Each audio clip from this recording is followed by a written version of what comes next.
Dean Clancy is Legislative Counsel and Vice President for Healthcare Policy for FreedomWorks, the organization largely responsible for organizing the conservative and Tea Party groundswell known as the 2010 elections. Dean's been front and center in the effort to reverse the government takeover of healthcare and adopt a free market, patient-centered approach. He served as the top White House budget official on health care, Medicare, Social Security, and other major government spending programs. He helped draft or shepherd the historic Welfare Reform Act, legislation creating health care tax credits, and protecting homeschoolers, among other things.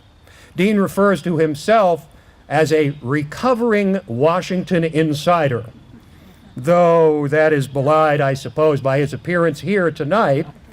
But either way, Dean is one Jen's kind of guy, a strong advocate for the restoration of our constitutional republic with a limited government and federalism. And so, without further ado, it's my pleasure to present Dean Clancy. To my topic, healthcare. I want to tell you I'm very optimistic. I tend to be optimistic. I'm not always right in my predictions. But I feel like the underlying principles in this election point to really an historic outcome. I think Romney will win. I think that we will pick up seats. I see someone applauding back there. Well, there's nobody booing, I'll tell you that. Yeah, that's it. I think, of course, I'm encouraged after the debate. I think that we're going to pick up seats in the Senate, which is just as important.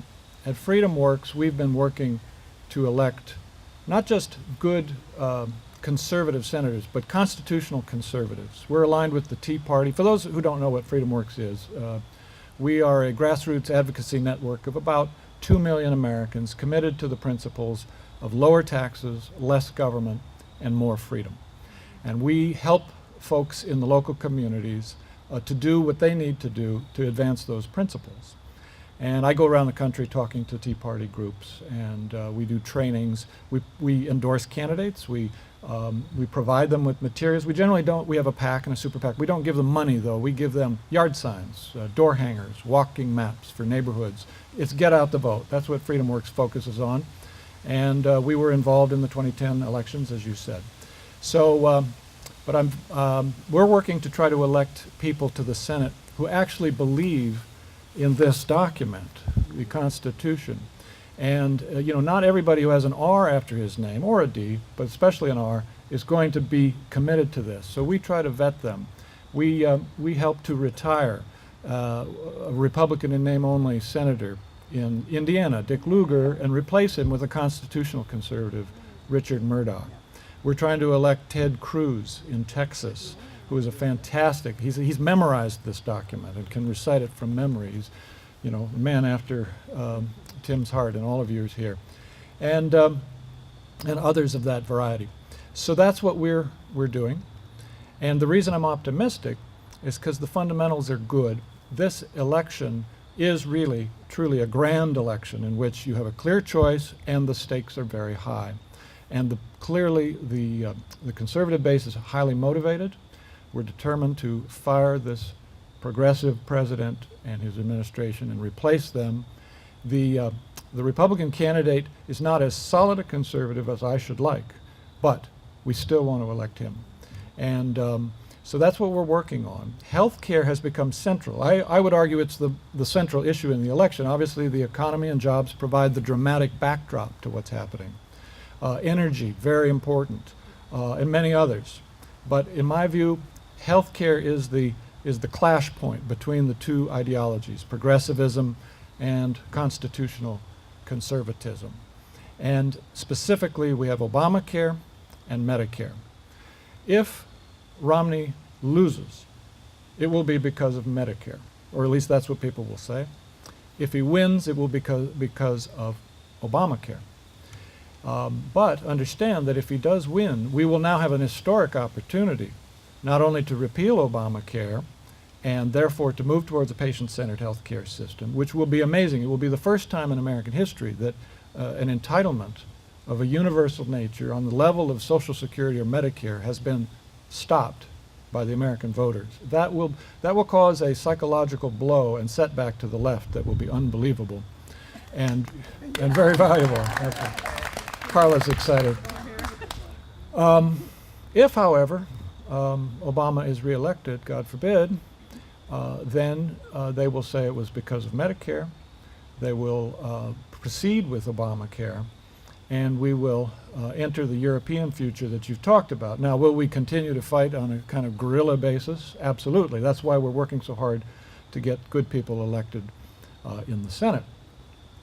But I'm optimistic because the fundamentals are good. The right track, wrong track numbers, the enthusiasm level in the conservative base. The fact that it's become a polarized election is helpful. During the debate, which I enjoyed, I don't know about you, I really enjoyed the debate. And there was a moment where Jim Lehrer asked, okay, what's your view of the role of government? And the two men's answers were very instructive. Obama said, well, first thing is to keep us safe. And I thought of Benghazi.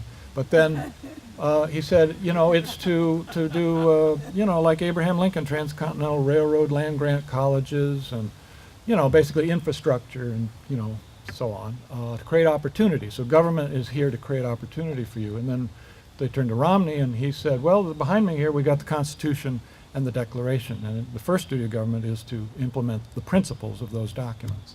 And I thought, okay, he's running as a Republican. All right. And he also then did talk a bit about, well, we've got to care for the poor and so on. And of course, everyone cares for the poor. The question is how you go about doing it. But I feel like we're in good shape. We're going to get there. We're going to pull it over the line. The polling, by the way, very close after the debate. Essentially still a statistical tie, but Romney has closed the gap dramatically in the last few days. So we're doing good there. Going back to Obamacare, again, if we enact it, then basically prices will have to go up. Rationing will have to occur. By the way, my favorite part of the debate after this discussion of the role of government was the discussion of IPAB. Anyone here know what IPAB is? That's the Independent Payment Advisory Board. That's the rationing board. Sarah Palin described it as the death panel. That panel will be 15 unelected bureaucrats with the job of cutting Medicare to hit certain budgetary targets. What's amazing is their decisions, their cuts, which will reduce doctors' reimbursements and hospital reimbursements across the board, and they are not allowed to change anything else in the program except those payment levels. Those cuts will not be reviewable by the courts under the statute. They're not essentially reviewable by the president, and Congress can only overturn them if they muster a 3/5 supermajority. So essentially, they are a fourth independent branch of government, extremely powerful and unaccountable. It's unconstitutional, and of course will be challenged when they go into action. But it's scary as hell. So we have to stop IPAD. But it was nice to see Obama try to defend the thing as well. It's just experts, doctors, and so on, and they're going to help us get control of this Medicare spending. The fact is, it's going to lead to rationing. It's going to lead to people finding it harder to see a doctor, harder to get the health care that they need. Interesting statistic. Do you know how many government employees are employed in the British National Health Service? 1.6 million. If the NHS were an army, it would be the second largest on earth after the People's Liberation Army of China. That's what's in our store for our future, more government employees in healthcare. Now, Medicare, some good news there. Seniors, when polled on this question, are more favorable to Romney and Ryan. You would think it would be the opposite, particularly after advertisements about grandma being thrown off a cliff and so on. My theory about this is that seniors are intelligent and caring. They do want Medicare to exist. They want it to be protected, but they want it for their children and grandchildren, and therefore they're willing to see reforms that will keep it sustainable. I think they understand, too, that Paul Ryan is speaking honestly to them like an adult, and he's willing to tell them the truth. So we're actually winning. We, the conservatives, are winning among seniors on Medicare. But of all the issues, as I said at the beginning, none has more personal impact than health care. None touches on so many issues. Health care is driving our budget deficits. Obamacare, of course, touched the Constitution. It touches legal questions, the deficit. All of these things are at stake. It's a wonderful, it's almost a perfect storm. And so we know what we need to do. We need to go and elect the people who are for repealing it and reforming Medicare, and unelect the people who are for taking over the government health care system. And it's been a perfect partisan polarization. Republicans on one side, Democrats on the other. It's an amazing thing. I'm going to close here because I can't believe that I haven't spoken for about 3 hours now. But I'm going to close with this. If you think about it, you know, there's almost something providential about this debate in healthcare. And on each point, one person could make the whole difference. Do you remember Bart Stupak of Michigan, Democratic congressman, pro-life? He held up the works in the House in 2009. He said, I can't vote for this, and my group of guys who agree with me, we're not going to vote for this unless we, you know, we're not going to pay for abortions, and we're not going to make people do things that are against their conscience. And basically he was, you know, hotboxed by the president, Nancy Pelosi, and so on. They wouldn't let him out of a room or give him protein or water until he agreed to sign on to the thing. So they gave him a piece of paper with magic beans. And he said, oh, okay, I did it. I got what we need. And it went through the House. Then you remember Christmas Eve, 2009. Obamacare was up for a vote in the Senate. It passed by 60 votes, the exact number required. All of those were Democrat or independents who caucus with the Democrats, senators. That means each senator who voted to pass it cast the deciding vote. And by the way, that means every Democratic incumbent up who was in the Senate then cast the deciding vote for Obamacare. So again, one person could have stopped it. And then in early 2010, Scott Brown got elected in Massachusetts, a moderate Massachusetts Republican, but we at FreedomWorks worked to elect him because he said, I'm going to be the 41st vote for a filibuster. I'm going to stop this thing. We got him elected. He's there. But the Democrats figured out how to manipulate the reconciliation rules, the budgetary parliamentary scheme for the budget, to get the thing through. And then, of course, there's John Roberts. 4 Supreme Court justices say progressivism is great, we have an unlimited government. 4 justices say, no, actually we have a government of limited and enumerated powers, and the Commerce Clause does not authorize this, and we have no way of severing just the mandate from the act. The whole thing needs to fall and go away. And John Roberts now is forced, one man with a choice, the Founders' Constitution or the living Constitution. And he choked. He said, well, I agree on the Founders' Constitution, but I don't want it to be struck down because then people will hate me. I mean, I'm assuming that's what was going through his mind.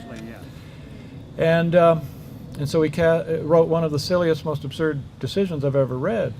And he basically threw it back in the face of the voters. He said, it's not our job as the Supreme Court to correct the bad decisions of the voters. Well, it is your job, Mr. Chief Justice, to enforce the Constitution of the United States. And he failed to do so. Again, one man. So I will leave you, on that note, that each one of us can make the difference.